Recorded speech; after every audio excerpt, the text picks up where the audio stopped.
As pessoas sabem cada vez mais sobre liderança, mas não parece que estão liderando melhor. O que está acontecendo? Isso é uma pergunta que você está me fazendo, porque não tem uma resposta única, né? O que está acontecendo? Eu acho, Giancarlo, que o que acontece com muita frequência é a falta de percepção das pessoas o que de fato é ser um líder. Você tem mais pessoas ocupando cargos de liderança do que exercendo liderança. Há uma diferença sensível entre cargo de liderança e liderança. Começa pelo fato de que a liderança é uma atividade, uma função que tem algumas competências que são específicas da liderança. E pode reparar, você sempre procura alguém para fazer algum tipo de trabalho, para resolver algum tipo de problema, baseado nas competências que ele tem. Não só as competências, mas elas são importantes. Então, para dar um exemplo assim muito, mas muito simples, se você tem um problema de saúde, você vai no médico. Se você tem um problema, e não no engenheiro, se você tem um problema jurídico, você vai no advogado, não no médico. As competências mais técnicas, elas são muito específicas. E o que a maioria das pessoas esquece é que o exercício da liderança também tem competências que são específicas. E muitas vezes você vê alguém ser colocado num cargo de liderança numa empresa porque tem competências de outra área. Para ficar um exemplo mais simples, um ótimo engenheiro de repente assume a responsabilidade de liderar uma grande obra, sei lá, uma usina hidroelétrica. Mas ele não pode liderar esta obra, esta empreitada, com competências de engenheiro. Ele precisa ter competências de líder. Agora, não significa que ele não possa desenvolver. Provavelmente desenvolverá, provavelmente ele já tem, né? Mas o que é importante é não confundir uma coisa com a outra. Liderança é uma coisa, cargo de liderança é outra. Então você acha que isso é falta de clareza ou que tem alguma coisa humana por trás? Acho que são as duas coisas. Primeiro, sim, é falta de clareza, apesar de que eu acho que a área de RH é uma área que tem se desenvolvido muito nas organizações, tá? Nas empresas bem geridas, o RH deixou de ser apenas uma área meio, né?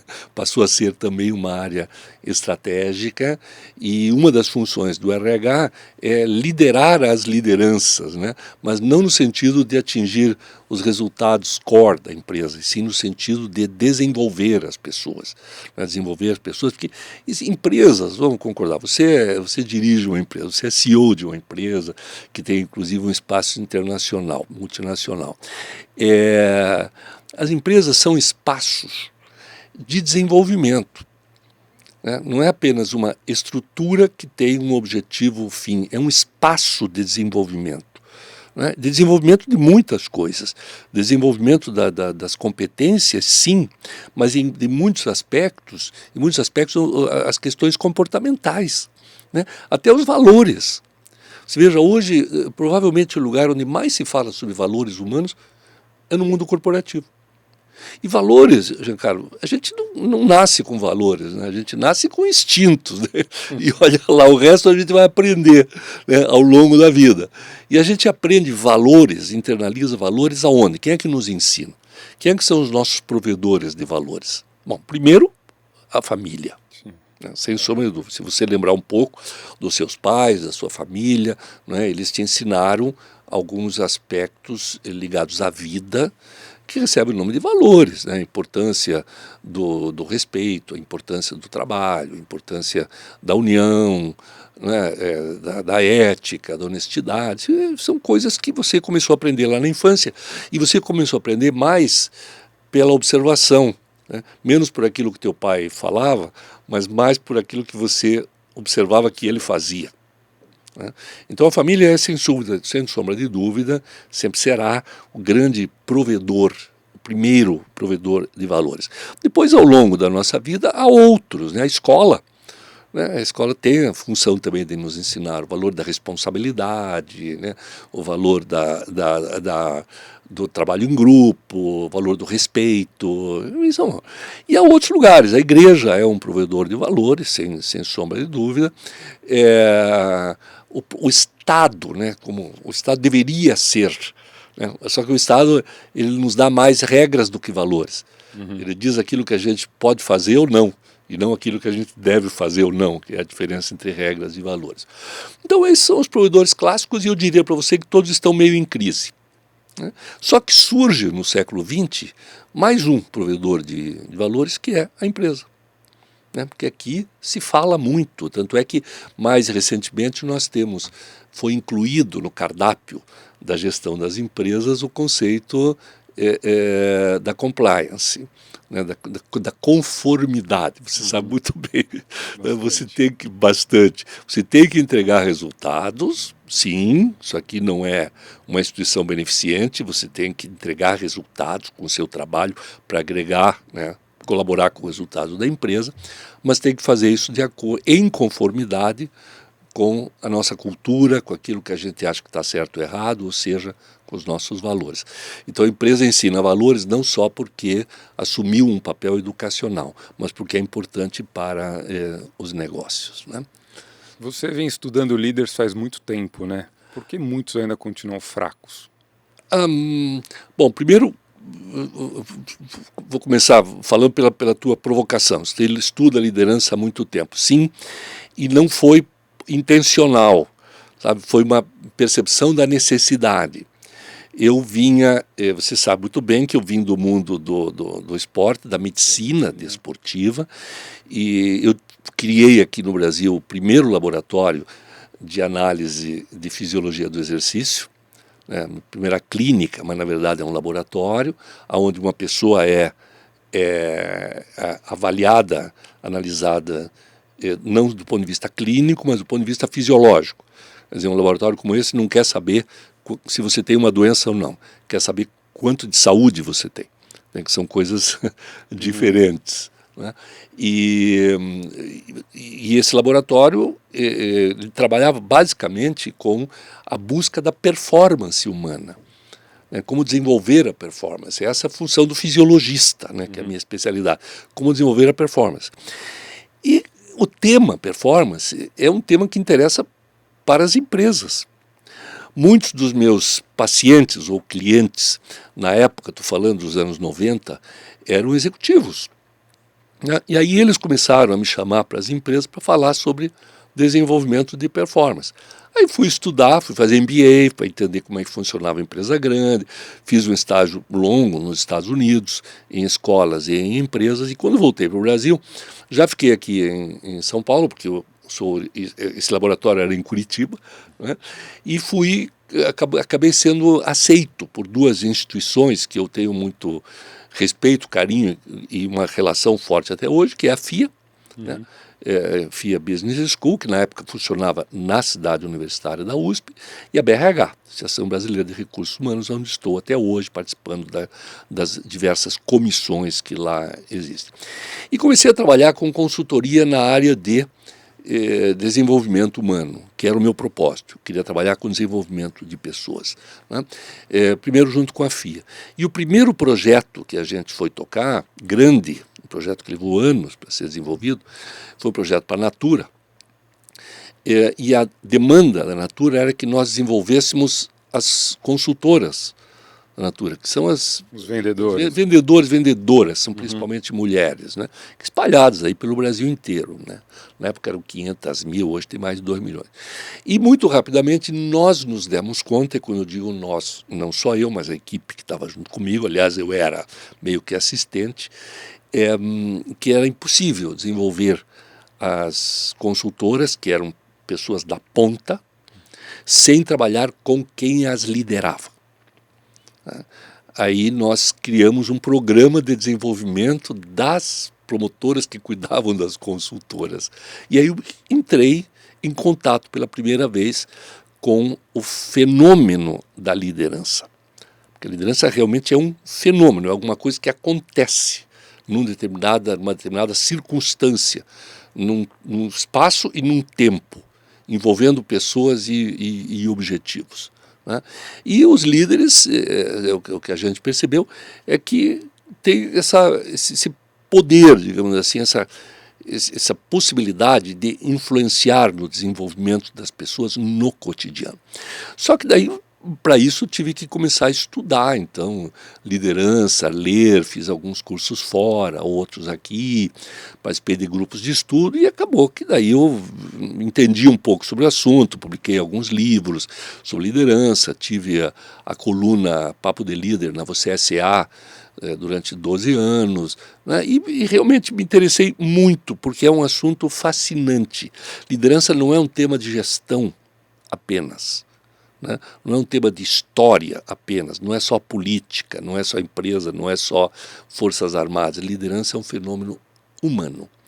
Nós sempre precisamos de liderança ao longo da história da civilização. Eu estou lendo um livro, Sapiens, né, que até isso vem lá desde os primórdios da vida, né, os animais, etc., também segue. Mas, voltando à pergunta, por que você... por que você não, né, mas por que tantos líderes continuam muito fracos? Onde que está o... Parece que eu estou fugindo da pergunta. Não, né? jamais. Você me provoca, porque na hora que você fala do Sapiens, que é o livro do Harari, o Harari nos explica, ele é um historiador, mas com um forte pé na filosofia e na antropologia, ele nos explica como é que nós evoluímos, né? Por que nós evoluímos, em tese, evoluímos mais do que outras espécies a ponto de controlá-las. Isso. E a antropologia normalmente diz que a nossa evolução se deveu a 2 acidentes genéticos positivos, né? O desenvolvimento do nosso cérebro, né, do córtex pré-frontal, que nos deu a inteligência, o pensamento, a lógica, a noção de causalidade, etc. E o polegar opositor, né, que nos permite pegar objetos, né, fabricar e utilizar ferramentas, etc. Mas o Harari, nesse livro que você está lendo, ele traz um terceiro elemento, que é justamente a capacidade que o ser humano tem de colaborar inclusive em grandes grupos, em situações as mais diversas. Nenhuma outra espécie faz isso. Você encontra espécies onde existe trabalho em grupo, sei lá, as formigas, as abelhas, né, os lobos saem para caçar em matilha, mas são geneticamente programados para atuar em grupo em determinadas circunstâncias, na caça, por exemplo, né, na fabricação da colmeia. Né. Agora, se você mudar a circunstância, eles não sabem o que fazer. Nós sabemos. Né? Nós, até o contrário, nós colaboramos mais quando as situações são adversas, né? Como a gente percebeu durante a pandemia. Né? Durante a pandemia, a humanidade se uniu, né? De uma forma nunca vista antes. Né? Foi uma aprendizado. Pena que a gente não aproveitou muito bem esse aprendizado. Tá? Se nós permanecêssemos agindo de maneira unida, nós conseguiríamos, quem sabe, abordar outros temas que são graves para a humanidade. Né, como as mudanças climáticas, a fome do mundo, a desigualdade social, que são tão danosas quanto a pandemia foi, e a gente parece que não dá muita bola. E aí você traz a questão da liderança. Esse negócio de trabalhar em conjunto depende de lideranças. Sempre tem alguém que vai puxar o assunto. Né, alguém que irá na frente, alguém que vai começar, alguém que vai estimular os outros, motivar, inspirar, ordenar. Né? E sempre foi assim. Agora, a pergunta objetiva que você me fez, por que ainda temos muitos líderes fracos, despreparados? Olha,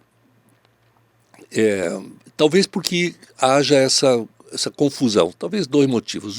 Porque se faz essa confusão de que o cargo, se você assumir um cargo de liderança, automaticamente você será um líder. Né? E isto não é verdade. Né? E segundo, eu acredito numa certa falta de investimento. Acho que as empresas bem geridas, elas têm programas de desenvolvimento de lideranças e em caráter continuado. Não adianta você fazer um curso, assistir uma palestra ou ler um livro, o tema liderança, sei lá, é mais ou menos como a saúde. Você é esportista, né, sabe muito bem que não adianta você ir para a academia uma vez por semana. Disciplina e consistência. Disciplina, consistência e progressividade. Quer dizer, sempre um pouquinho mais forte, um pouquinho mais rápido, um pouquinho mais alto, um pouquinho mais longe. E a liderança seria isso também. Eu vejo que às vezes o sujeito que a gente pode colocar os líderes numa organização, no mínimo, assim, em 3 patamares, né? Os iniciantes, né? O sujeito era um técnico que de repente assume um cargo de supervisão, de gerência de área, etc., e está começando a ser um líder. Aquele líder que tem mais uma posição intermediária, né, que já tem alguma experiência e ocupa um certo destaque na hierarquia da organização, e tem a liderança superior, né, o que a gente chama de C-level, né, onde estão os diretores, os presidentes, o presidente da empresa. E muitas vezes eu percebo que quando o sujeito chega nesse patamar, ok, ele chegou por mérito próprio e ele sabe ser um líder, mas ele acha que ele não tá bom assim, sabe, que ele não tem mais o que aprender, né? Você percebe assim que algumas empresas contratam um programa de desenvolvimento de liderança, mas não é para esse pessoal, né? É para o nível intermediário, tá certo, mas o nível intermediário se queixa da liderança do nível superior, porque ela não está acompanhando um programa de desenvolvimento. Esse modelo de hierarquia, então, das empresas brasileiras está travando o desenvolvimento de... Sim, de hierarquização, né? Não sei se é só brasileiras, né? A impressão que isso aí é uma coisa meio geral, assim, mas por causa daquela confusão, né? Se eu estou ocupando um cargo de liderança, significa que eu sou líder. Não é. Não necessariamente. Inclusive porque na hora que você assume um cargo superior de liderança, você não pode exercer aquela liderança como você exercia numa outra função, num outro cargo. Então você vai lidar com outro tipo de pessoa, com outro tipo de realidade, é outra responsabilidade. Esse ponto que você traz de a pessoa virar líder não significa que ela assumiu a liderança, ela é um líder.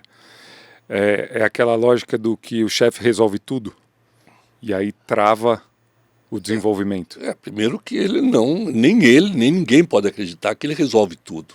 Não... O que tem é uma questão de responsabilidade, sabe? Eu acho que tem uma expressão que eu gosto muito, que é a seguinte: o preço do poder é a responsabilidade. O preço da inocência é a impotência. Ou seja, alguém que é inocente ou sempre acha que é inocente, que não tem culpa, né, que não pode fazer nada, né, ele não tem poder nenhum, ele é um impotente, né? Agora, o sujeito que tem poder é justamente aquele que puxa a responsabilidade, né, mas não puxa a responsabilidade no sentido de dizer, deixa que eu faço, né? Ele puxa a responsabilidade para dizer, vamos fazer juntos. Eu vou dar o exemplo, vou dar as condições, vou desenhar a estratégia, mas vamos fazer juntos. Esse é o líder. Esse é o líder, porque ele não tem aquela postura arrogante de achar que pode tudo, né? E não tem também a visão acomodada de que os outros têm que fazer, porque afinal ele é o líder, né? Ele está no meio. O líder não é o líder de uma equipe não é dono da equipe, ele é parte da equipe. Essa é a diferença do chefe e do líder. Talvez seja, né, do feitor e do líder, né? É provável.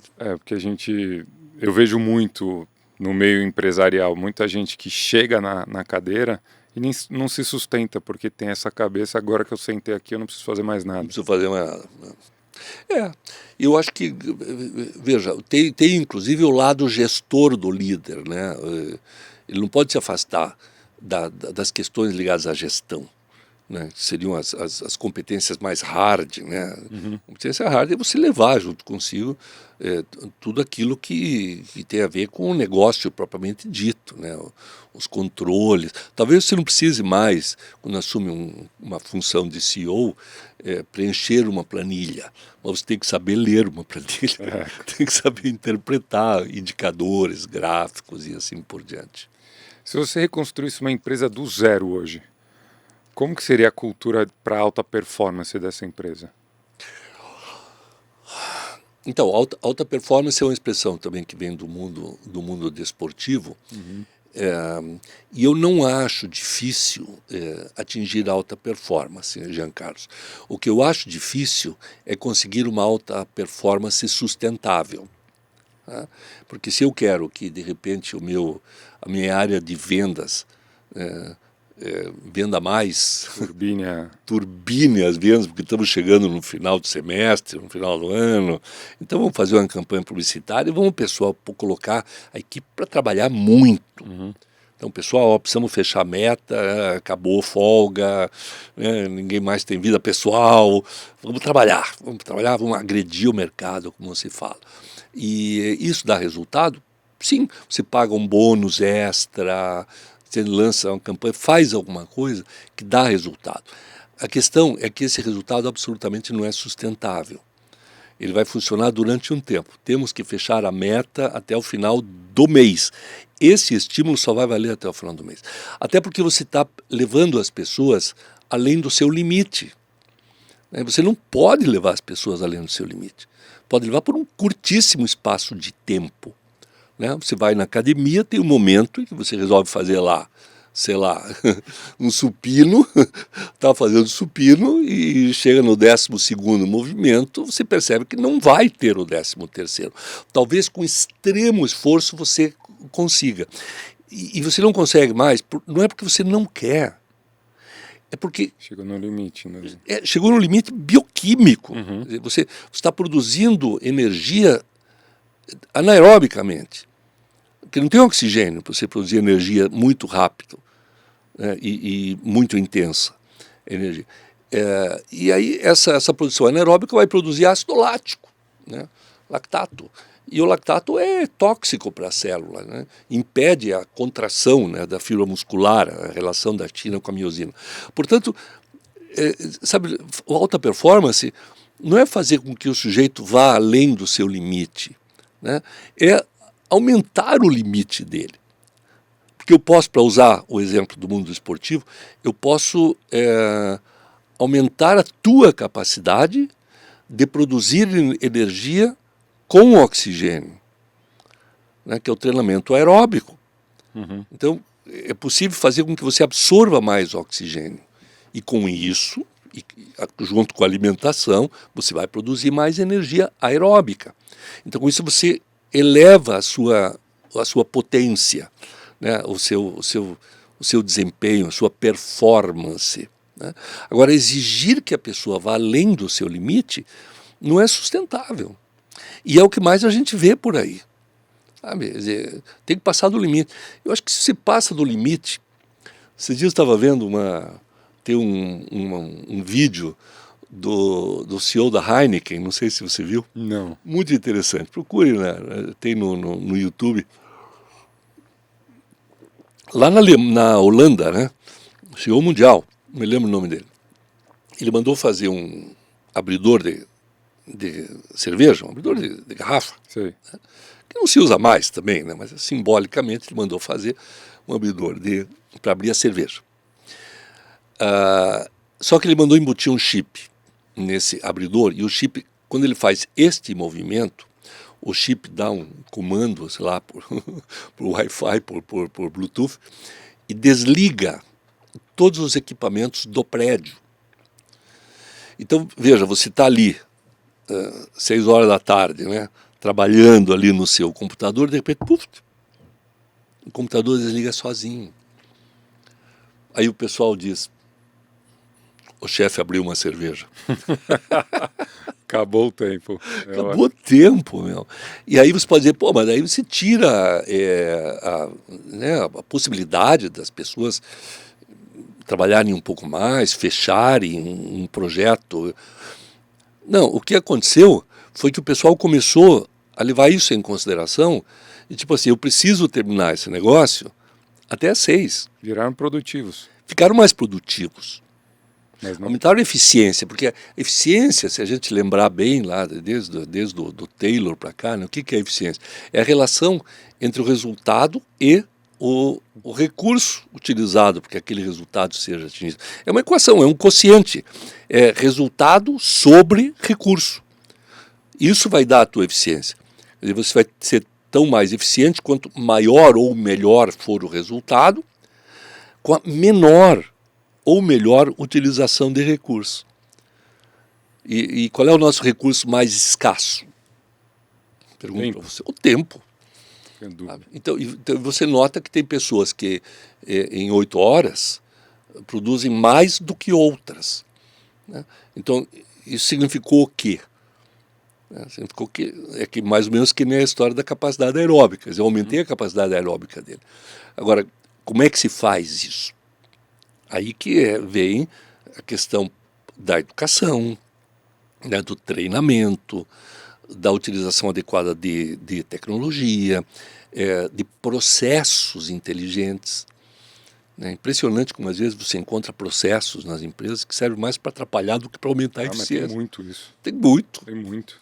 Parece que ele serve mais para controlar do que para aumentar a eficiência. Portanto, o tema produtividade, que levaria à questão da alta performance, é um pouquinho mais sofisticado, mais complexo do que achar que simplesmente tem que fazer o pessoal trabalhar mais. Uhum. Qual que é o princípio de liderança que na teoria parece certo, mas que na prática falha? Você faz umas perguntinhas diferentes, né, Giancarlo? Que coisa! Na realidade, eu acho que uma confusão que se faz com extrema frequência é achar que liderança é sinônimo de gestão de pessoas. Tá?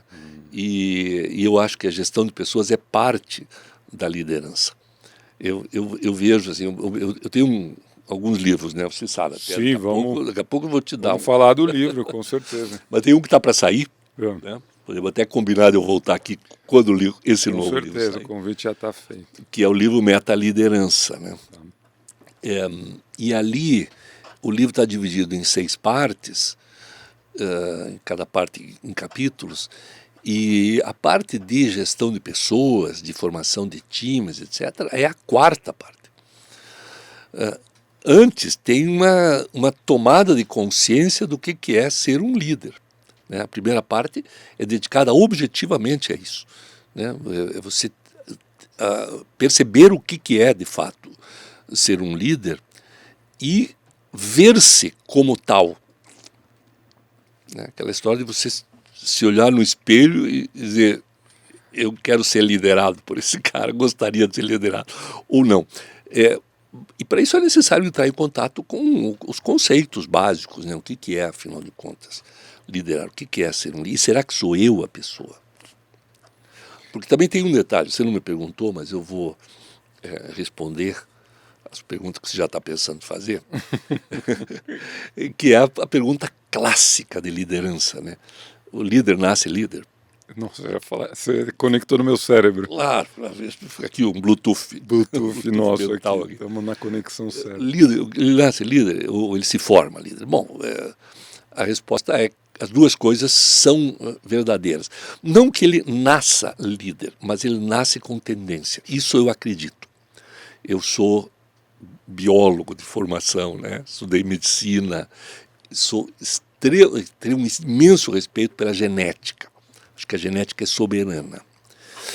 Eu posso controlar a genética? Posso, até certo ponto. Eu tenho tendência a ter diabetes. Isso é uma tendência genética. Mas eu posso não ter, dependendo do estilo de vida que eu tiver. Né?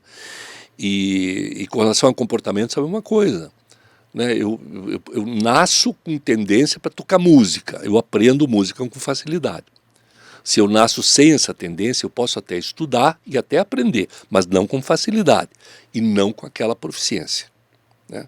Então é uma espécie, o que você chamaria de dom. Né? Aliás, no meu livro com Cortella, sobre liderança, tem um capítulo chamado Liderança, Dom ou Virtude? Dom nasceu com você, é um gift. Né? E virtude se desenvolve. Então tem os dois, né? Tem um gene, né? Tem um gene chamado RS4950, identificado no projeto Genoma na Universidade de Oxford, que eles não sabiam para que servia aquele gene, e aí começaram a perceber que ele estava mais presente nas pessoas que exercem cargos de liderança. E aí passou a ser chamado do gene da liderança. Então é uma característica pessoal, sim. É uma tendência pessoal. Alguns têm mais e outros têm menos. Mas aí vem a parte do desenvolvimento, né? Primeiro de você ter a necessidade de ser um líder, né?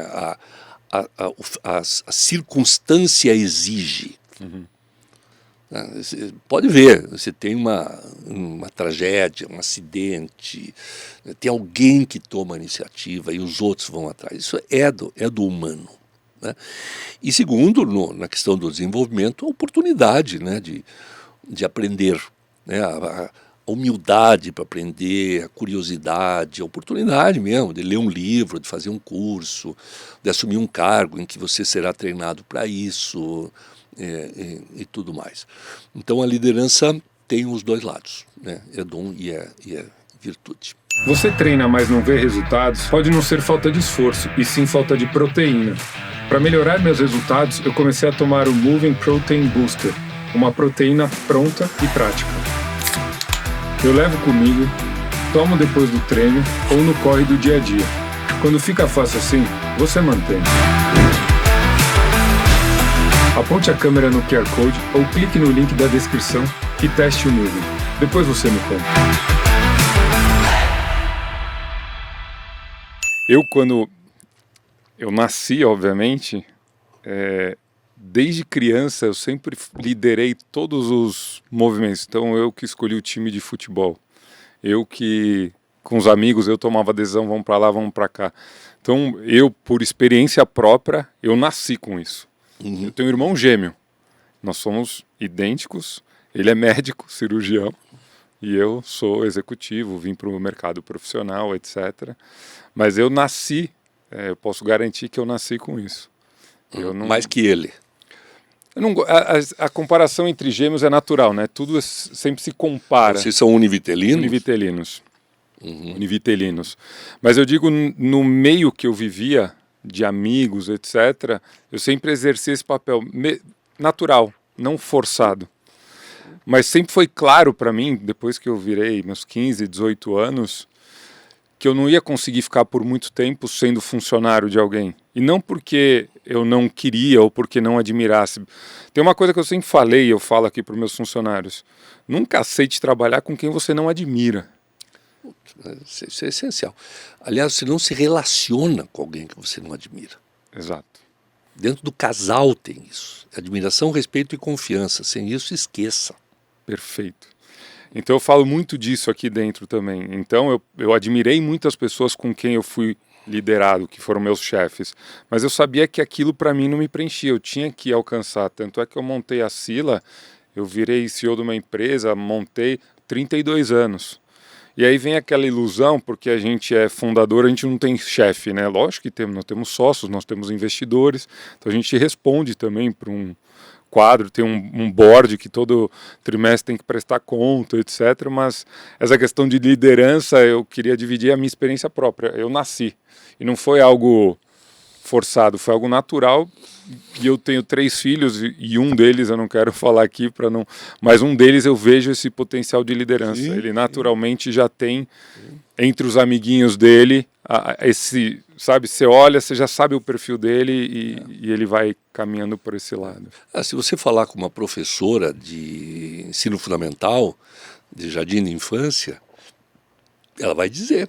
Ela consegue identificar. Consegue identificar. E assim, são dois os aspectos. São um menino ou menina, né? Uhum. Criança de 3 anos, gente. E é ele que promove as brincadeiras. Tá? E ele cuida dos coleguinhas. O cuidar das pessoas é a parte principal para você identificar um líder, na minha opinião. Você sabe que eu tenho uma experiência do meu filho, não estou dizendo que ele seja um líder, até porque ele é pequeno ainda, mas eu me lembro que a professora do jardim de infância um dia me procurou e falou assim que ela presenciou com ele uma história belíssima. E tinha um coleguinha dele que estava naquele dia muito triste, estava chorando, porque alguma coisa, o pai tinha viajado, alguma coisa assim, ele estava choroso. Aí o meu filho falou para ela assim, o fulaninho está precisando de um abraço. E foi lá e deu um abraço no coleguinha. Que legal. Isso é liderança pura. Tá? Pura. Muita gente, maravilhoso exemplo, mas é isso que você falou, o liderar é cuidar. Sim, sim. Aliás, a sexta parte do meu livro é cuidar. Ah, é? Já que você me provocou, a primeira parte é a tomada de consciência do que é ser um líder, a segunda parte é entendimento da circunstância. Circunstância é o espaço onde você está, o momento histórico, né? O espaço e o tempo. Né? O terceiro, a definição dos movimentos, que tem a ver com a estratégia. Então, eu sou esse líder, nessa circunstância, o que eu vou fazer? Né? Aí você entra com as pessoas. Aí vem a gestão de pessoas, entendimento do humano, a formação de times, né, que é um pouco diferente, gestão de pessoas, gestão de times. Você sabe muito bem, não é a mesma coisa, Não. né, porque o time é um tipo de um organismo que tem uma dinâmica própria. E o sexta abordagem é exatamente sobre os cuidados que nós temos que tomar. Né, e eu diria para você que o primeiro cuidado, Giancarlo, que o líder tem que tomar, porque ele tem que cuidar da própria saúde. Ele tem que cuidar da sua saúde. Ele tem que estar bem o suficiente para cuidar do outro se necessário for. E se ele não se cuidar, alguém vai ter que cuidar dele em algum momento. Então, cuidar-se é aquilo que em filosofia se chama egoísmo ético. Né? E que a gente vê no avião, né? Primeiro coloca a sua máscara, depois no outro. E é isso mesmo, se você tentar ajudar o outro e você não está suficientemente bem, os dois morrerão. Então, os cuidados, realmente, o líder é alguém que cuida. Não só da saúde, muita coisa. Inclusive cuida de... Assim, eu vejo 3 dimensões, né, quando eu faço mentoria, principalmente. São 3 círculos, né, como aquele diagrama de Venn, né, que os círculos se encontram em algum lugar. O primeiro é a necessidade da empresa, né, o que você, como CEO dessa empresa, e qualquer funcionário executivo teu, tem que estar cuidando dos interesses da empresa, do barco onde nós estamos. Perfeito. Né? Temos que estar remando na mesma direção, né? Vendo se não está entrando água, etc. A empresa. Mas segundo, você tem que ver a sua própria carreira. Né? Será que a minha carreira, os cuidados que eu tenho com a minha carreira estão adequados aos cuidados que eu tenho com a própria empresa?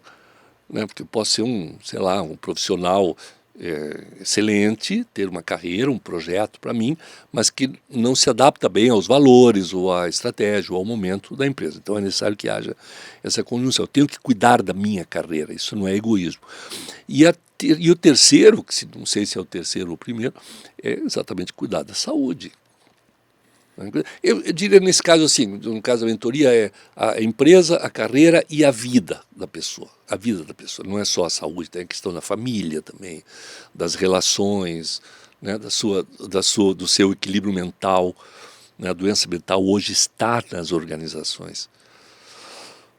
E está muito por conta de metas inatingíveis e por conta de ambientes, não gosto muito da palavra, mas vai lá, ambientes tóxicos, né? Ambiente que nos faz mal, que não é legal. Essa é uma questão, por que os executivos tão inteligentes tomam decisões tão ruins com pessoas?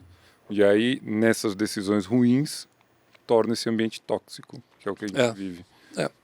Eu acho que é porque muitas vezes esquece-se do fator humano, né? As pessoas são tratadas como recursos. Aliás, tem a expressão recursos humanos.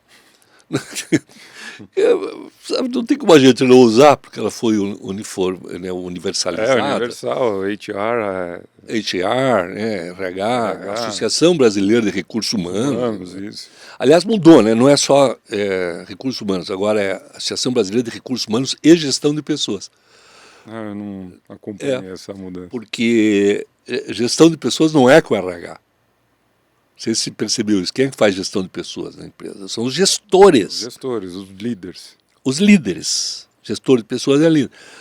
Não é o RH, estou com um problema aqui, preciso motivar o meu grupo, ou mediar um conflito, chama o RH. Não, né? Você que tem que fazer. Né? Mas entender, respondendo para você, tratar as pessoas como recursos materiais. Né? E, no entanto, tem uma expressão da Mary Parker Follett, que é uma pensadora sobre gestão americana, no meu entender, muito pouco estudada. Mas o próprio Peter Drucker dizia que ela era uma espécie de profetisa da organização, da administração. Ela tem uma frase, uma expressão, um pensamento que é genial, em que ela diz o seguinte: não podemos fazer gestão de pessoas como fazemos gestão de coisas. Né? Este copo é uma coisa.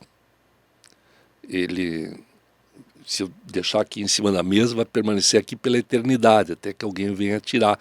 Não vai sair sozinho, porque não tem vontade própria. Né? E pessoas têm vontades próprias mediadas por seus sentimentos, por seus desejos, por seus sonhos, por suas angústias, né? Por suas necessidades pessoais, por suas mudanças cíclicas, pessoais, que é uma coisa absolutamente normal.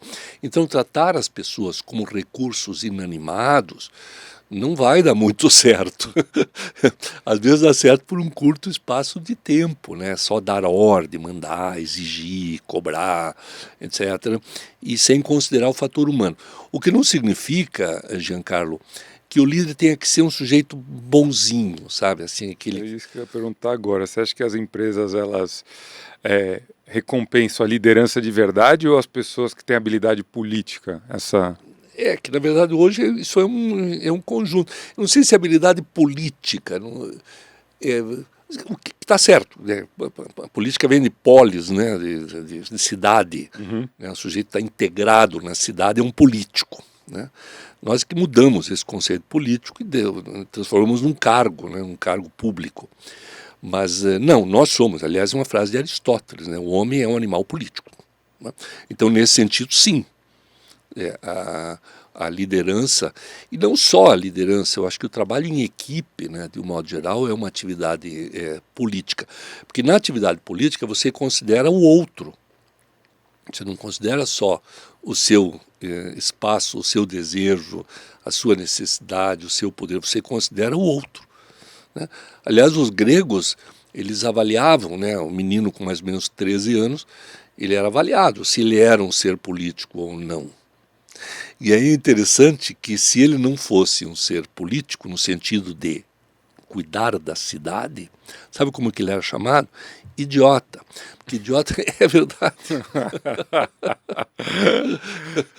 Aliás, o Cortella tem um livro chamado Para Não Sermos Idiotas, que é exatamente isso. Né? O idiota é o sujeito que só pensa nele, eu. Né? Ele só pensa nos próprios interesses, ele usa os outros como massa de manobra, apenas para atingir os próprios interesses. Então, isso são sintomas, né, que a gente vê. Né, parece que o Brasil inverteu a ordem, né? Os políticos... Mas não vamos politizar aqui o nosso... Com o tempo, alguns acumulam funções. Né? A solidão de um C-level é real, né? Você que é um mentor que todos buscam para resolver a solidão, resolver a questão da liderança. Mas para você ser o cara das respostas, o cara que vai direcionar, é um peso ou é um privilégio? Acho que as duas coisas, né? É um privilégio porque você consegue atingir, né, estágios novos, né, de desenvolvimento, mas é um peso, sem sombra de dúvida, porque é uma responsabilidade a mais. Entretanto, como eu disse no começo, o poder vem exatamente da capacidade de assumir responsabilidade. E isso sempre será, Giancarlo, é bom que o nosso ouvinte aqui não esqueça isso, que liderança é uma escolha. Você escolheu estar onde está. Não venha... Eu busquei. Então, você escolheu. Foi uma escolha minha e... Claro, lógico. Perfeito. Né? E aí você, como adulto que você assume responsabilidade por suas escolhas. Perfeito. Você não fica apontando o dedo quando alguma coisa que dependia de você não deu certo. Procurando culpados, que a gente vê muito por aí. que mais tem. Não deu certo porque alguém da minha equipe fez uma coisa errada. Pois é, da sua equipe, Sim. sua equipe, né? E o problema da escolha que é um drama humano, né? Não é um drama de gestão da liderança. O drama humano é que a escolha pressupõe renúncia. Cada escolha é uma renúncia. Eu diria que atualmente cada escolha é 1 milhão de renúncias. Com certeza. E isso está cada vez mais, isso está gravado em todos os lugares. Né? Sei lá, 20 anos atrás, vou trocar de carro. Quantos carros, quantas opções você tinha? 4, 5. 4, 5? Hoje tem 42 marcas. Cada dia um novo. O chinês. Cada dia um novo chinês. Exato. E aí você fala, vou trocar de carro, e você fica naquela ansiedade. Hoje a ansiedade é um mal moderno. É um mal moderno. E um dos motivos da ansiedade é justamente a necessidade de ter que fazer escolhas.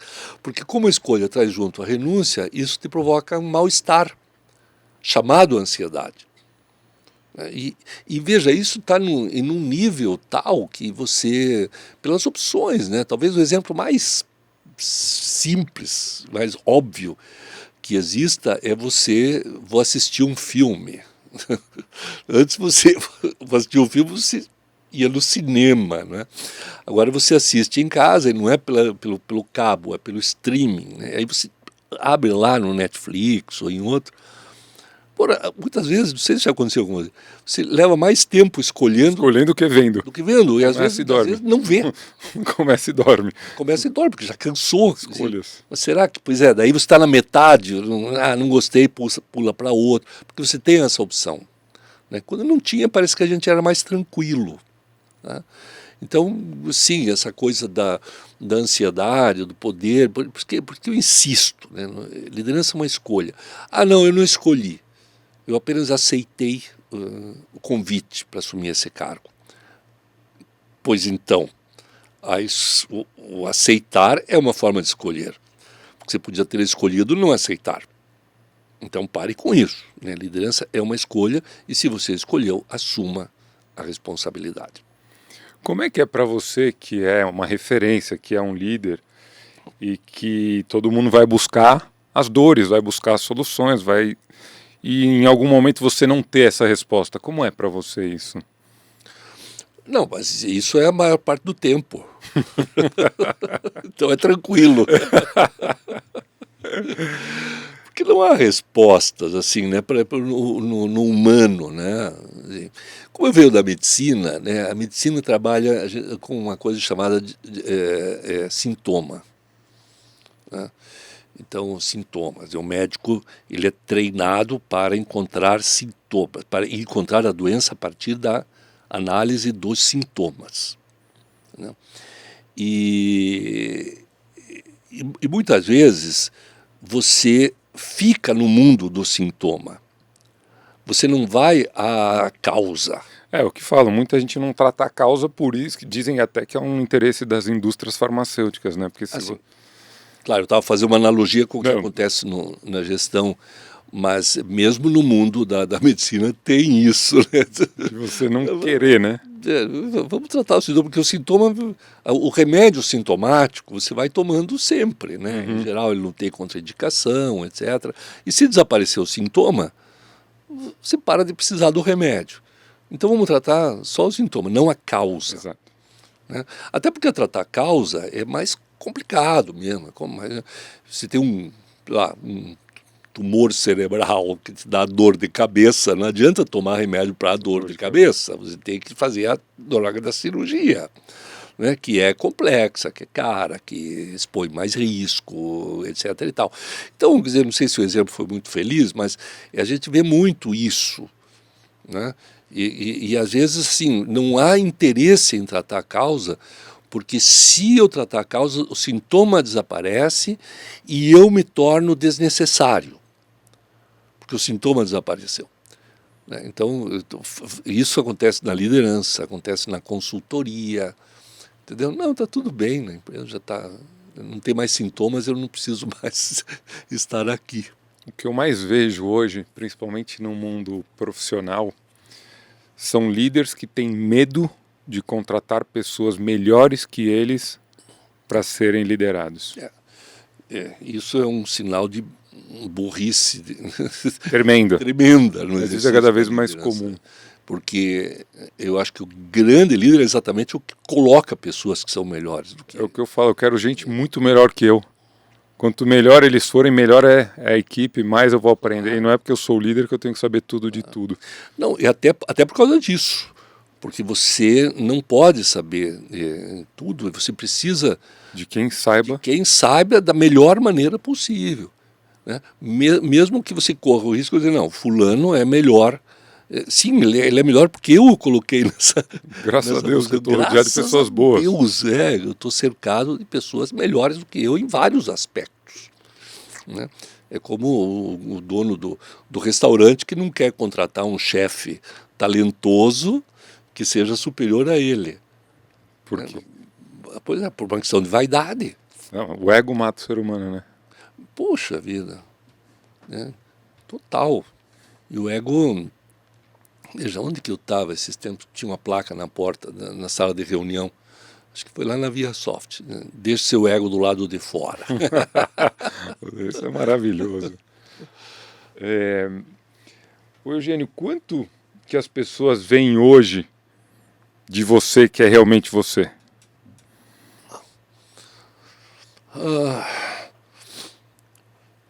Olha, eu fiquei pensando quanto que eu vejo de mim quando eu estou sozinho. Né? E acho que não é muito. É que na realidade, nós estamos cumprindo papéis, né?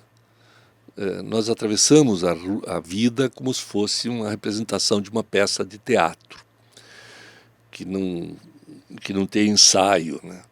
Você vai direto para a peça de teatro representando papéis. Né? Muitos desses papéis estão mais próximos da tua essência. E outros você desempenha por uma exigência da plateia. Entendeu? Esse é o ponto. Esse é o ponto. E a plateia quem quer? É o mundo, pô, é a sociedade, a tua família, a tua empresa, sabe? É o país onde você mora, a época em que você mora. Né?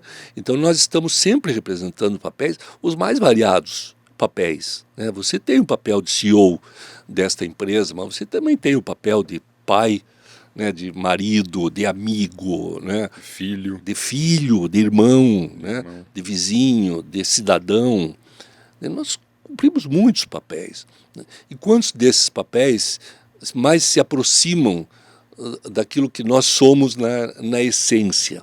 Né? É muito difícil de saber. E eu acho que você tem uma vida mais serena, mais equilibrada, mais madura, quando esse delta, né, entre o papel que você representa e aquilo que você de fato é o menor possível. Agora, saber exatamente se é muito grande a diferença ou não, às vezes alguma coisa você percebe, não queria estar fazendo isso, mas eu preciso fazer isso porque isso me leva a desempenhar outras coisas. Quer ver, tem uma frase que eu acho bastante falaciosa, que é você fazer só o que você gosta de fazer. Aquela que faça o que você gosta, que você não irá trabalhar uma vez Um dia sequer na vida. Né? Caramba, isso, sabe, eu acho isso uma fria. Você não tem que fazer o que você gosta, você gostar do que faz. Né? Agora, tem que ter sentido, tem que ter significado, tem que ter percepção da importância daquilo. Aliás, se você não consegue fazer aquilo que você não gosta, você não vai fazer muita coisa na vida. Eu tenho um amigo que é neurocirurgião, falei do tumor cerebral agora há pouco, tenho um amigo que é neurocirurgião, e eu me lembro que uma vez ele falou para mim assim, cara, o que eu gosto mesmo de fazer é operar. Eu gosto de fazer uma craniotomia, abrir uma cabeça, expor o cérebro, entendeu? Ir lá e clipar o aneurisma, esvaziar uma cavidade, tirar um tumor. Eu adoro isso. Mas eu tenho que fazer consultório, eu tenho que preencher a papelada do convênio, eu tenho que liderar a equipe de cirurgia, eu tenho que dar má notícia para o paciente, às vezes consolar a família. Entendeu? Nada disso eu faço por prazer, o meu prazer está em fazer a cirurgia. Só que para ele conseguir fazer essa cirurgia, ele tem que fazer tudo isso. Então, não tem como, né? Se você não se prepara para fazer o que você não gosta, você jamais conseguirá fazer o que você gosta. Excelente. Hoje em dia se fala muito de empatia, né? Você acha que as pessoas estão exagerando muito? Não, eu não acho que as pessoas exageram ao considerar a empatia um fato relevante. Eu estudei empatia pela primeira vez no curso médico, na disciplina de psicologia médica, com o professor Paulo de Tarso Montserrat, um psiquiatra. Lembrando que eu já estou completando 50 anos de formado em medicina. Parabéns. Este ano. Parabéns. Pô, você tá... Esse ano tem festão lá na universidade. Mas o professor de psicologia médica falava muito de empatia. E nós éramos garotos de 20 e poucos anos. Eu não entendia muito bem esse negócio, empatia. E aí um dia eu me lembro que nós o provocamos, dizendo, professor, dá uma definição de empatia, por favor. E eu me lembro que ele pensou um pouco, deu uma baforada no seu cachimbo, fumava-se dentro do hospital naquela época, Hospital de Clínicas do Paraná. Ele pensou um pouco e disse uma coisa mais ou menos assim: empatia é a capacidade de sentir sem sentir o que você sentiria caso sentisse o que o outro deveras sente. Puxa. Caramba, por que sentir sem sentir? Porque é impossível sentir o que o outro sente. Seja você um médico, seja você um psicólogo, seja você um amigo. É impossível sentir o que você sente. Mas você pode interpretar. Quer dizer, sentir sem sentir. Tentar entender a dor do outro, tentando se colocar no lugar dele. Assim, se eu estivesse no lugar dele, o que eu estaria sentindo, como eu estaria lidando com essa dor. Isso é empatia. Isso é empatia. Agora, isso é um sinal de inteligência. Eu acho que ser empático é um sinal de inteligência. A inteligência interpessoal, que foi descrita pelo Howard Gardner, né? Agora, se você quiser levar para uma outra área um pouco mais filosófica, eu não sou um homem religioso. Eu não tenho apreço pela religião, o que não significa que eu não considero importante a vida espiritual. São coisas totalmente completamente diferentes.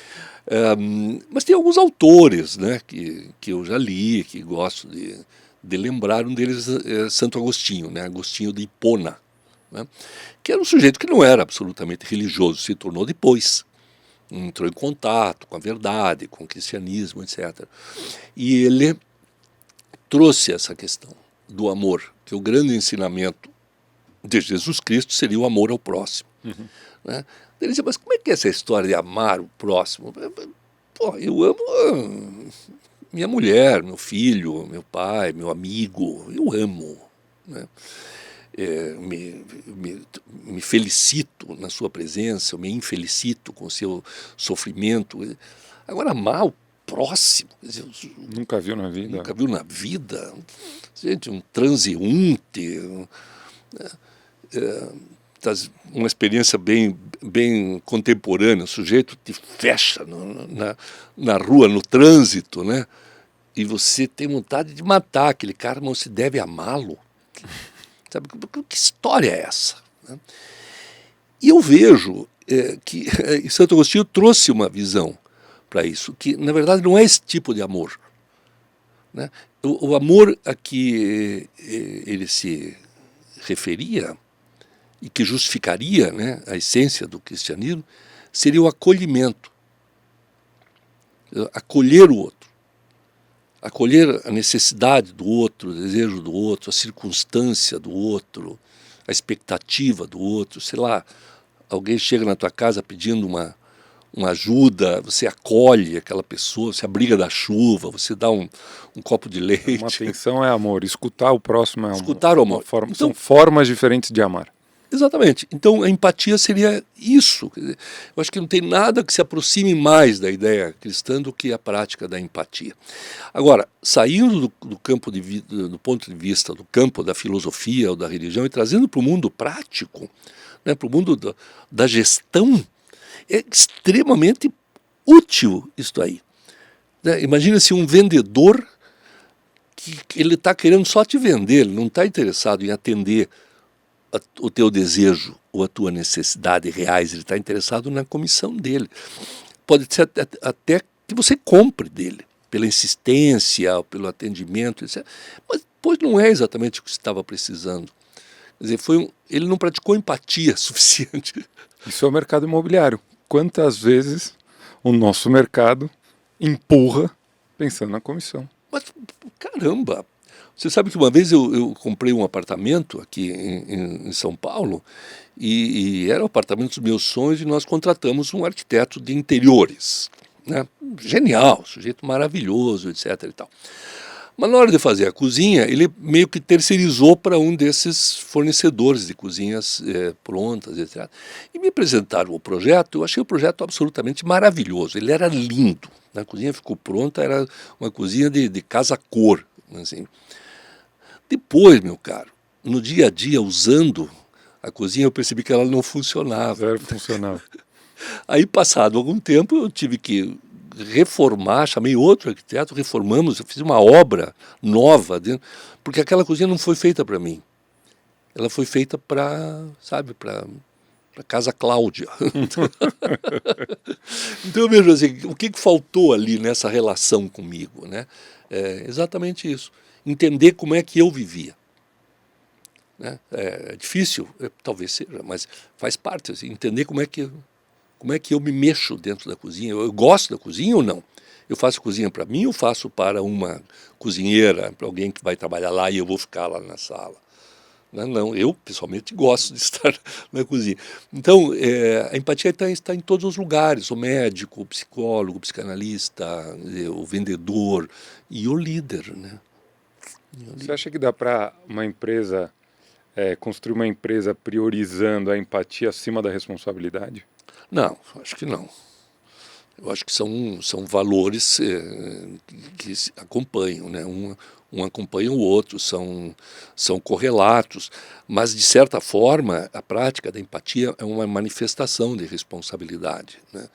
Porque o líder que não é empático, que não considera a pessoa que está exercendo o papel de funcionário ou de membro da equipe, ele não está sendo responsável por aquela pessoa. Né? E ao não ser responsável, ele está colocando em xeque a sua própria posição de líder. Quando a gente traz a empatia assim, e eu concordo muito com o que você está falando, você não acha que a gente deixa a liderança macia demais? Esse é um tema clássico. Né? Se fizer um gráfico aqui com duas variáveis, né? Uma variável é o resultado, a outra variável são as pessoas. Né? Então isso aí é chamado grid gerencial, né? Que divide em 9 aqui, são 81 possibilidades. Você faz um assessment, né? Um teste com a pessoa e coloca dentro dessas possibilidades aí nas duas variáveis. Há líderes que são mais focados em resultados. E outros são mais focados em pessoas. Né? Os mais focados em resultados costumam apresentar resultados melhores, porém não sustentáveis. Né? Os que são mais focados em pessoas costumam ser mais queridos, mais amados, né? Por suas equipes e entregam resultados não tão bons, mas mais sustentáveis. Então, o que se procura aí? Quer dizer, o ideal sempre é o quadrante superior direito, né? O sujeito que ele está focado em resultados, mas está focado em pessoas também. O líder que é mais focado em resultado é chamado de líder autocrático. Né? Aquele que manda porque tem poder e você obedece porque tem juízo. Né? E o que é mais focado em pessoas é o chamado líder democrático. Né, que é o sujeito mais preocupado com as pessoas, com o bem-estar delas, ouve as pessoas, considera as pessoas e tudo mais. E o que consegue trafegar nos dois, tem um nome para isso, não sei se você sabia, Giancarlo. Esse líder que consegue ser autocrático e democrático, a depender da circunstância, curiosamente ele é chamado de líder educador. Não conhecia esse termo. E sabe por quê? Não é porque ele seja um professor, é que o educador é um profissional Educar é uma atividade em que você não consegue separar resultado de pessoas. Entendeu? Porque se eu como professor que sou, qual é o resultado que eu desejo atingir? O aprendizado do meu aluno, o desenvolvimento da pessoa.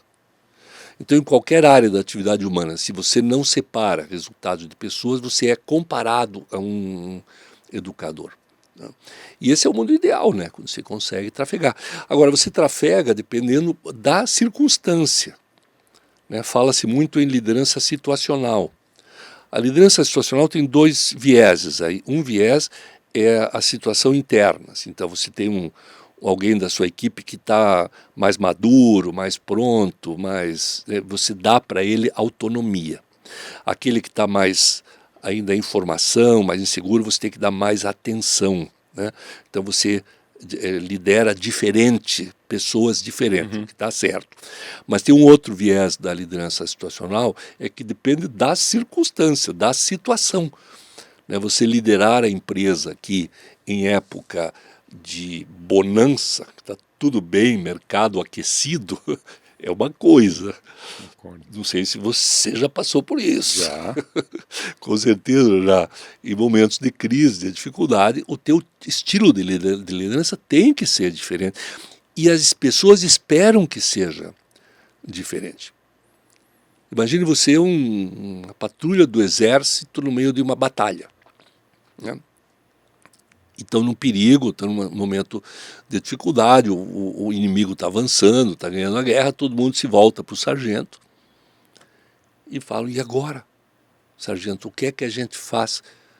O que você acha que o sargento vai fazer? Vai dizer, pois, o que vocês acham? Vamos nomear uma comissão aqui para discutir o assunto? Não, as pessoas esperam que ele diga, agora nós vamos fazer tal coisa, a estratégia é essa, vamos usar tal arma, vamos nos esconder, vamos fugir para lá, vamos para cima.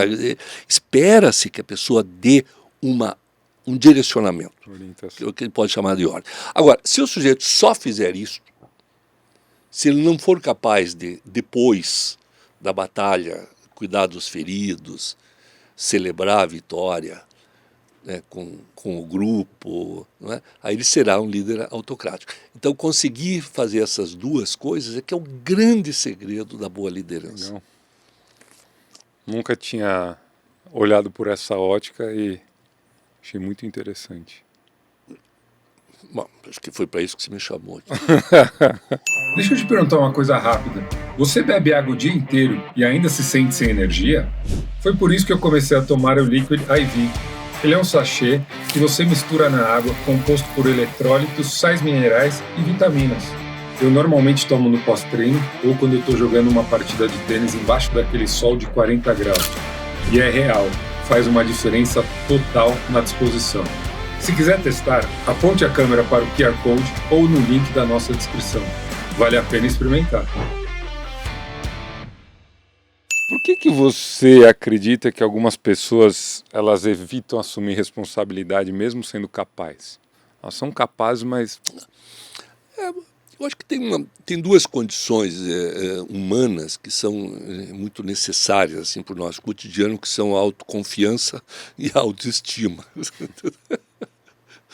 Os consultórios de psicólogos e terapeutas estão cheios de pessoas que têm dificuldade exatamente nessas duas áreas. Né? Não confiam em si mesmas e, pior, não gostam de si mesmas. Né?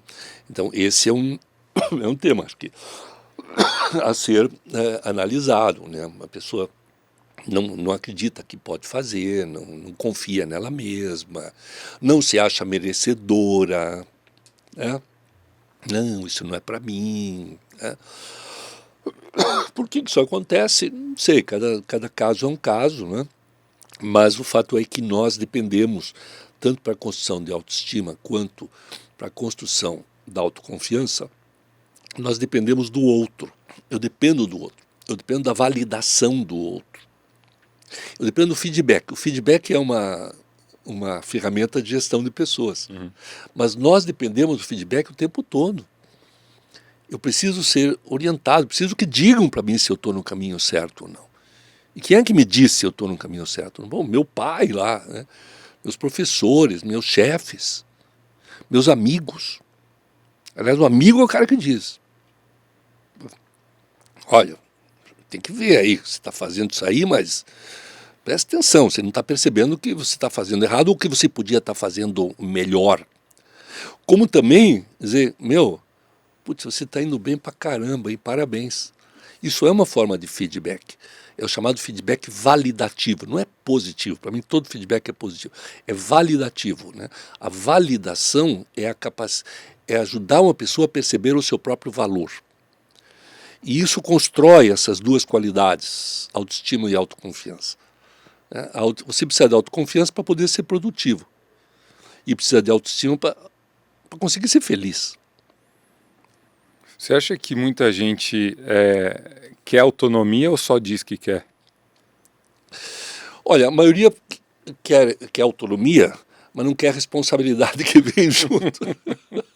Que é metade do pacote. Que é metade do pacote. Existe até a expressão autonomia responsável, que eu acho redundante. Porque autonomia ou é responsável ou não é, né? E você acha que se as pessoas não querem autonomia, a gente está gastando bilhões em treinamento inútil? É uma forma de ver, né? Na realidade, a autonomia podia fazer parte do treinamento, né? Aí você vai perguntar, isso é possível? Pessoalmente, eu acho que é. Porque, na realidade, eu até trouxe para você aqui o livro Metacompetência, né? Metacompetência é um livro da minha autoria, isso aqui é a 10ª edição, teve acho que 35 no total, que está fora de catálogo. Inclusive trouxe não para deixar com você, só de respeito. Imagina. Né? O que eu trouxe para te dar é esse aqui, ó, 101 dias pensando bem, que na verdade não é exatamente um livro, é uma coletânea de crônicas, né? Eu escrevo uma crônica todo domingo. Que legal. E esse domingo a minha namorada, Rosa Maria, e o meu amigo Sidney Oliveira, pelas minhas costas, juntaram 101 crônicas e produziram um livro, né? Então aqui tem alguns meus pensamentos. Que legal, muito obrigado. Para quem quiser comprar... não, também não vai conseguir. Não vai? Talvez em sebo. Não. Esse aqui também pode ser conseguido só em sebo. Mas esse livro aqui, o Metacompetência, está sendo preparada uma nova versão. Tá. Atualizada. Porque esse livro é de 2003. Eu estava começando no mundo corporativo, e aí me foi demandado que eu escrevesse alguma coisa, né? Daí eu coloquei as minhas ideias aqui, e a expressão metacompetência pegou. Sabe, hoje é um substantivo, né? Tá no Wikipedia, e era um neologismo. Né? Metacompetência, o prefixo meta vem do grego metá, que significa algo que está além de. Não é sinônimo de objetivo, ter uma meta. Né? É o que está além da competência. Assim como metafísica, metalinguagem, metáfora, algo que está além, beyond. Uhum. E a provocação aqui era que o investimento que se fazia em treinamento, né, era muito focado no desenvolvimento das competências técnicas. Né? E eu via que quem atingia melhores resultados em absolutamente todas as áreas eram aqueles que iam além das competências técnicas, que procuravam outras competências. E todas as competências podem ser agrupadas, né? E no final nós vamos ter 4 grupos de competências só. A primeira competência é a competência técnica, que é a base, né? Sem ela também você não faz nada. Uhum. A competência técnica é aquilo que a gente aprende no curso, na faculdade, né? na nossa formação técnica, né? O mecânico aprende a lidar, o médico aprende a operar, o advogado aprende as leis. Quer dizer, isso é a parte técnica do ofício.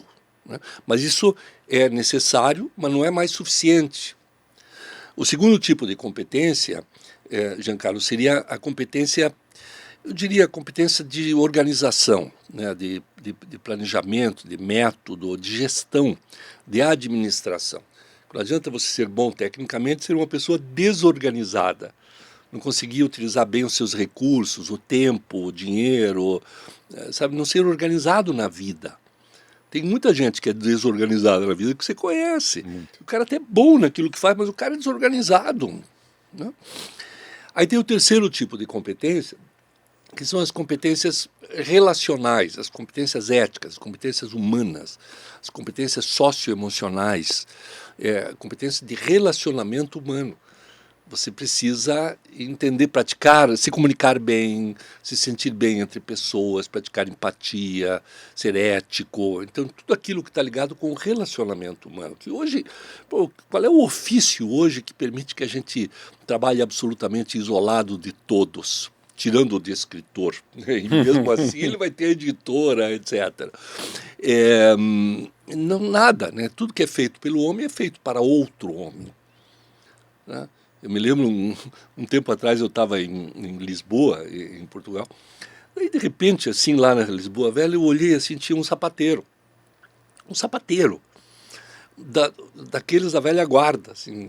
Ele fazia tudo, ele comprava o couro, ele fazia o molde, ele montava o sapato, ele vendia o sapato, ele dava manutenção para o sapato do cliente dele. Bom, esse tipo de profissional não existe mais, sabe? Tudo isso hoje é feito por uma equipe, muitas vezes que nem fisicamente junta está. Então é necessário aprender a se relacionar com o colega, com o subordinado, com o superior, com o cliente, com o público em geral, com o ambiente onde você está. Isso seriam as competências relacionais. E ainda há um quarto tipo de competência, que são as chamadas competências de excelência. Competências de excelência, por exemplo, o capítulo inovação. Inovação faz parte do grupo de competências de excelência, é fazer diferente, é fazer melhor, evoluir, né? É aprimorar as outras áreas, os outros 3 grupos, aprimorar permanentemente, tudo isso é excelência. Porque excelência não é sinônimo de perfeição, né? Perfeição nem sequer existe, é uma ideia platônica, né? Agora, excelência existe. Excelência é essa condição que te permite deixar melhor, né? É uma visão filosófica, né? Aristóteles falava, né, para o filho dele, Nicômaco, a vida de um homem se justifica pelo compromisso com a excelência. Ou seja, se você deixa o mundo melhor pelo fato de você ter existido, você teve compromisso com a excelência, você respeitou a excelência, que é simplesmente isso, deixar melhor, né? E dentro do deixar de melhor, Giancarlo, nós temos a questão da arte, né? Tem poucas coisas que deixam o mundo melhor do que a arte. Imagina o que seria do mundo sem a música, sem a poesia, sem a literatura, sem a arquitetura, sem a moda, sem a jardinagem, né? Sem o belo. Na realidade, nós vivemos em função do belo, fazemos o resto para podermos usufruir daquilo que em filosofia se chama de belo, que é tudo aquilo que faz bem a você, aos teus sentidos, à tua alma, ao teu espírito, né? Então, as chamadas competências de excelência seria isso, e pode ser aplicado a qualquer área, né? Você, independente do que você faça, você pode fazer de tal forma que aquilo pareça uma arte, elevar o seu trabalho ao estado da arte, state of art, que os americanos falam bastante. Isso é o conjunto de competências de excelência. Então, o que eu percebi, não só eu, na verdade, e que está aqui descrito nesse livro, é que os resultados serão tão melhores quanto mais você tiver transitar pelos vários tipos de competência. Não adianta você ser extremamente competente em um determinado setor e não ter as outras competências que apoiam esta competência, não? E então isso nos leva a entender o sucesso de algumas empresas, de alguns profissionais, né, de algumas pessoas e também de alguns treinamentos, já que você falou de treinamento, né? Quando o treinamento é essencialmente voltado para a parte técnica, esquecendo os outros lados, dificilmente ele vai trazer resultado, não? É lógico que aquele treinamento pode ser focado na parte técnica, tem outro treinamento que te prepara do ponto de vista administrativo, do ponto de vista comportamental, né? Ou do ponto de vista da evolução permanente, né? A cultura a cultura da excelência, a cultura da inovação, né, a cultura da ética, quer dizer, colocar esses elementos na cultura da empresa, isso é que é o verdadeiro treinamento na organização. É muito difícil você ter um bom treinamento se esse treinamento estiver divorciado da cultura da empresa. É como desenhar uma estratégia e não ter a cultura para apoiar a estratégia. O que eu aprendi na vida é que a gente contrata as pessoas pelo o hard skill, que é a parte técnica, a competência, e demite pelo soft skill. Isso é clássico. Isso é clássico. Assim como também as pessoas, quando se demitem mais do ambiente, né? Se demite do chefe. Das pessoas do que da empresa, né? Eu te acompanho há um tempo e você se posiciona muito em relação à importância da educação, né? Que a educação ela é a base de tudo. E essa geração toda, a gente vive aqui na era dos vídeos de 15 segundos, né? Da dopamina barata. Como que um decisor ativo, que faz parte aqui da nossa audiência, que são os tomadores de decisão, eles podem manter alta densidade intelectual e a construção do caráter sem se tornar apenas um processador de dados descartáveis? Eu acho que exatamente você colocou duas dimensões bem opostas, né? Quer dizer, ser um processador de dados descartáveis é o oposto de caráter, é o oposto até de inteligência. Uhum. Né? Sinceramente, eu acho que assim, tanto o exercício do líder quanto o exercício do educador, né, já que você trouxe a educação, e não sei se você lembra agora há pouco, eu chamei o bom líder de líder educador, né? Uhum. O sujeito que presta atenção, né, atinge resultado, mas não descuida das pessoas. Eu acho que a grande virtude desse tipo de liderança é de enxergar o humano como um todo, né? Que é uma tendência do mundo contemporâneo, mas é uma tendência mal interpretada e mal executada ainda, né? Porque há não muito tempo a gente falava que a tua vida aqui na empresa é a tua vida aqui na empresa. O que acontece lá fora é problema teu, nós não temos nada a ver com isso, né? Então, separe-se, né? Lá fora você é uma pessoa, aqui dentro você é um funcionário. Isso caiu, né? Isso está em desuso.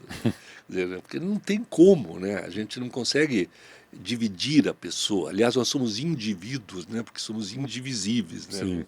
Eu não posso dividir, então você é o CEO, você é o pai. Os valores que sustentam todos esses teus papéis, eles são os mesmos. Se não forem os mesmos, você está sendo hipócrita no exercício de algum deles. Então, entender o ser humano como um ser integral, né? Desenvolvê-lo em todos os aspectos.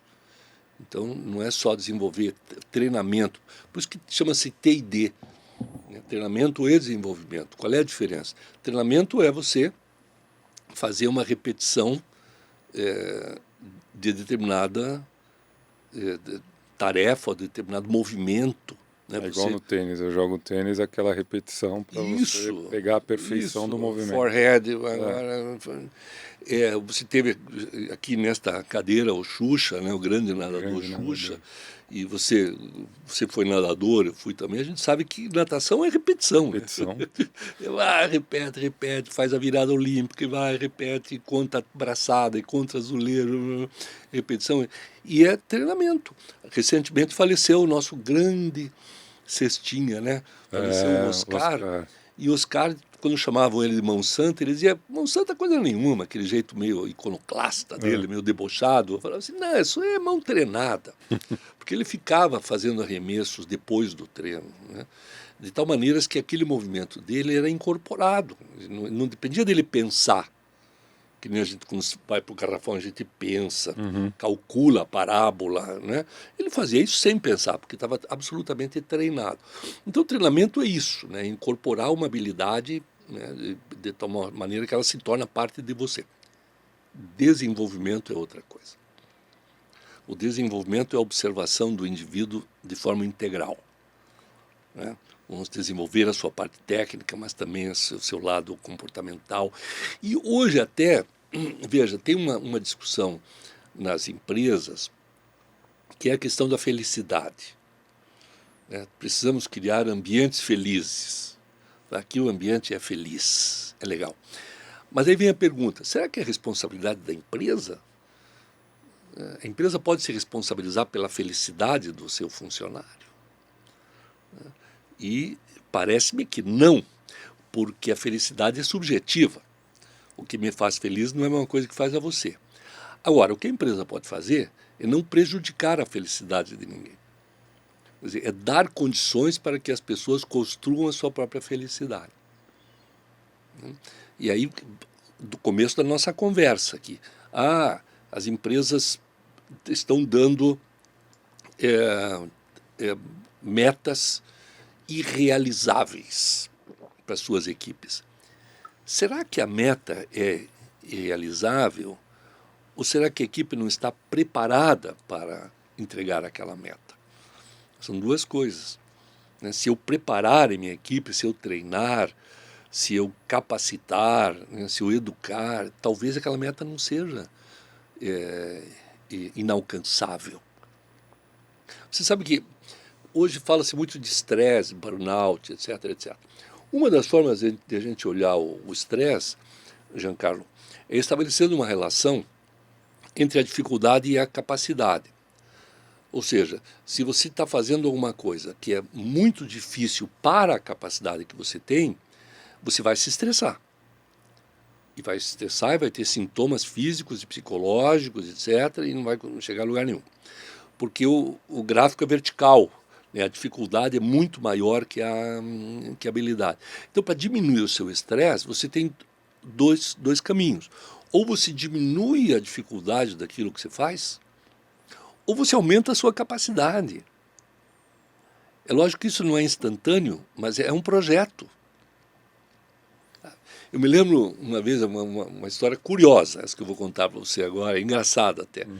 Eu tinha recém-vindo para São Paulo, eu sou originalmente de Curitiba, que é uma cidade que é conhecida pela qualidade do seu transporte urbano, da sua organização, e o trânsito é muito bom em Curitiba. Das grandes cidades é o melhor trânsito.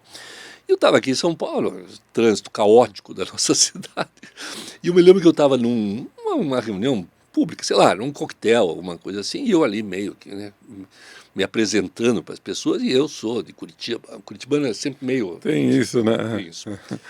E aí eu falei, porque aqui o trânsito, não sei o quê. Daí eu me lembro que tinha um empresário famoso, importante ali.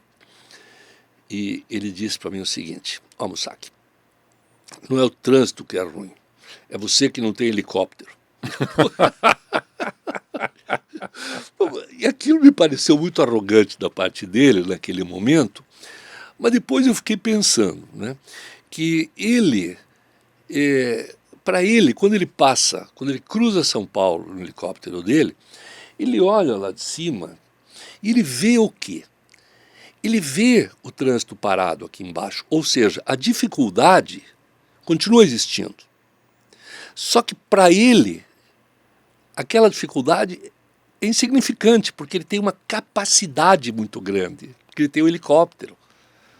Então, sabe, a capacidade não faz a dificuldade deixar de existir. Apenas faz com que você lide com ela de maneira melhor. Bom, eu não posso ter helicóptero, né, ainda. Deus quiser, teremos. Então, se eu sei que o trânsito está ruim, e eu combinei de estar aqui, né, para o nosso podcast às 2 horas, eu vou calcular o tempo que eu vou levar. Eu vou sair antes, eu não vou marcar o nosso encontro para 5 horas da tarde, para 6 horas, quando o trânsito vai estar ruim. Quer dizer, isso é gestão, é planejamento, é organização.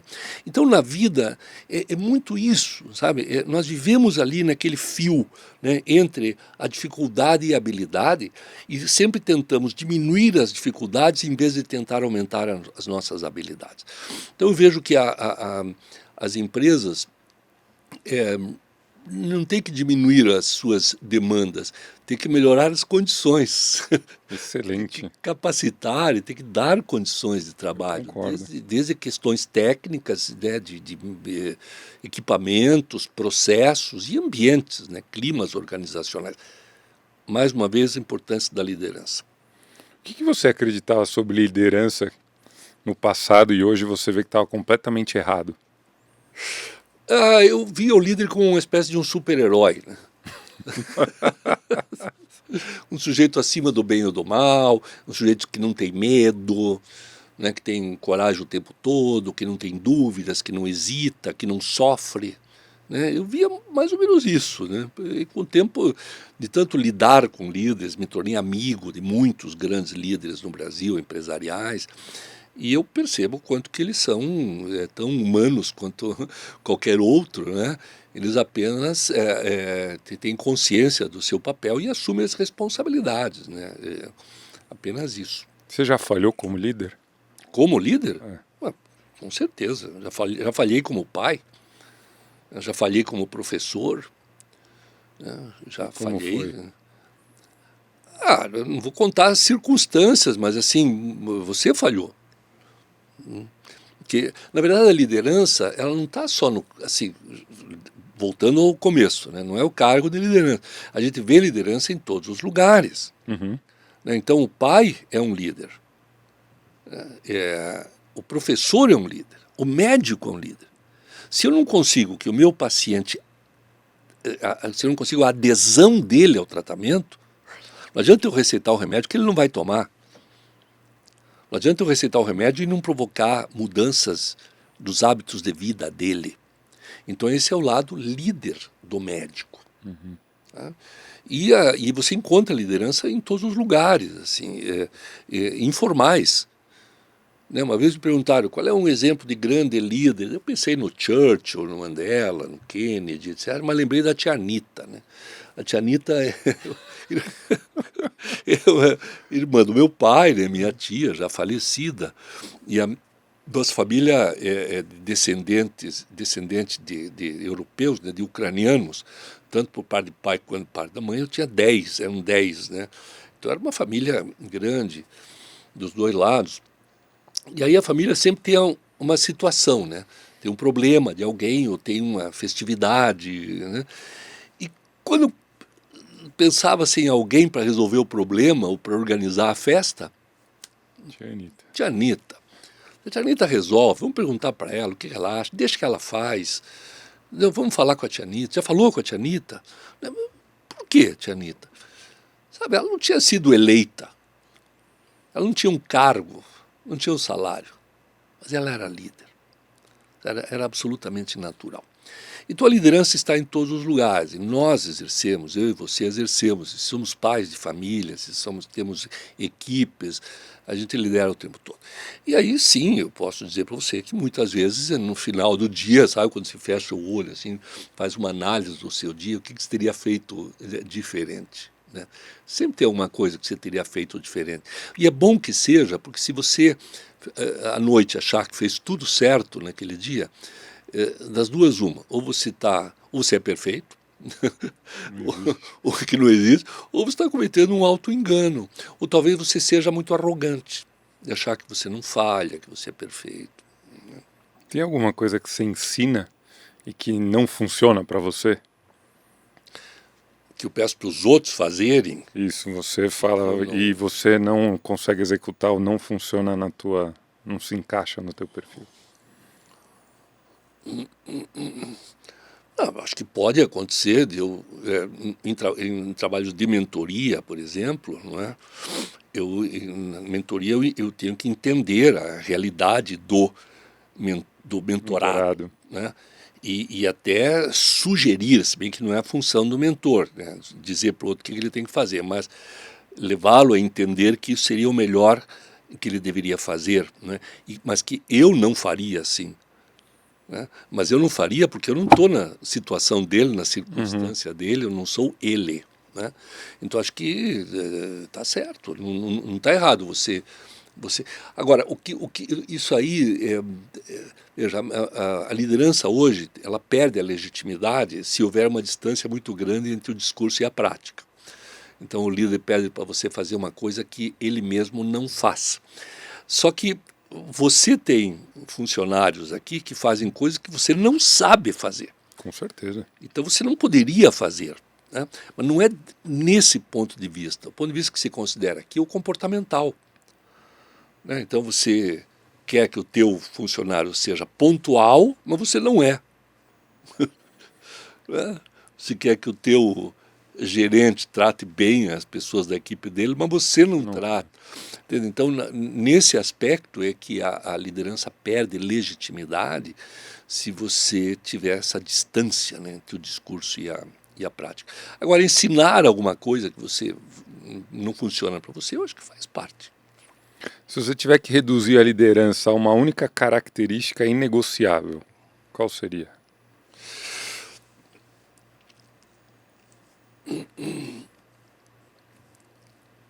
Olha, tem conceitos de liderança que vêm de muitas áreas, né? Eu gosto muito de usar uma frase de um poeta gaúcho chamado Mário Quintana, que, dado a frases curtas, consta que ele pediu que se escrevesse no túmulo dele a seguinte frase: "Eu não estou aqui". Ele fala: "Pô, claro que você está aqui, você está enterrado aqui". Não. Aqui está o meu corpo. Então, talvez uma qualidade inegociável para o líder é a capacidade de juntar nas pessoas o corpo à alma, em uma atividade significativa e prazerosa. É fazer com que a pessoa esteja inteira. O líder que não consegue fazer com que a pessoa esteja inteira ali não está liderando. Qual que é a verdade mais difícil sobre liderança que as pessoas evitam aceitar? Que a liderança não é infalível. Isso não só uma falácia, como é uma falácia perigosa. Né? Isso cria em algumas empresas, organizações, o que se chama de distância do poder, que tem em alguns lugares. O Brasil tem uma distância do poder relativamente grande, né? Que é o seguinte: o líder está aqui e eu estou aqui, né? Não me compete discutir com ele, alertá-lo. Né? Teve um acidente de avião na Coreia, em que depois ficou claro que o copiloto percebeu que o comandante estava cometendo um erro, mas ele não alertou, porque ele é o líder, ele é infalível. Sabe? E essa distância do poder é muito perigosa. Meu. Daqui a 10 anos, o que nós vamos perceber que entendíamos completamente errado sobre liderança hoje? Bom, espera aí que eu vou ligar a máquina do tempo e já volto. Eu acho assim, o que mais vai acontecer, que eu percebo que é uma tendência, é a percepção da necessidade do desenvolvimento das lideranças. Como eu falei no começo, hoje as pessoas são colocadas para liderar porque são bons em alguma coisa, né? Mas liderar é outra coisa. Então, essa percepção eu acho que está começando a acontecer, e daqui a 10 anos eu espero que ela esteja bem instalada. Eugênio, a gente está aqui conversando, batendo esse papo, mas a gente não está sozinho aqui, né? Você tem alguma coisa aí? Você sabe que a gente estava falando aqui no começo, já estamos indo para o final aqui desse encontro, né? E, na verdade, aconteceu uma coisa muito interessante, que uma empresa de tecnologia desenvolveu uma inteligência artificial para uso corporativo e usou como base para a criação dessa IA o meu modo de pensar, não o meu repertório. Usaram o meu repertório para alimentar a IA, mas porque o meu repertório tem o meu modo de pensar. Né? Uhum. Meu modo de pensar é um pouco mais orgânico. Né? Eu vejo a empresa como um organismo vivo e não como uma máquina, né? Que é a herança a minha herança da biologia. E aí essa empresa desenvolveu uma inteligência artificial que é baseada no meu modo de pensar e que serve para uma espécie de mentoria, né? Um mentor 24/7 para quem está na liderança. E deu para essa inteligência artificial o sugestivo nome de Eugênios. Eugênios, maravilhoso. Claro, inspirado no meu nome.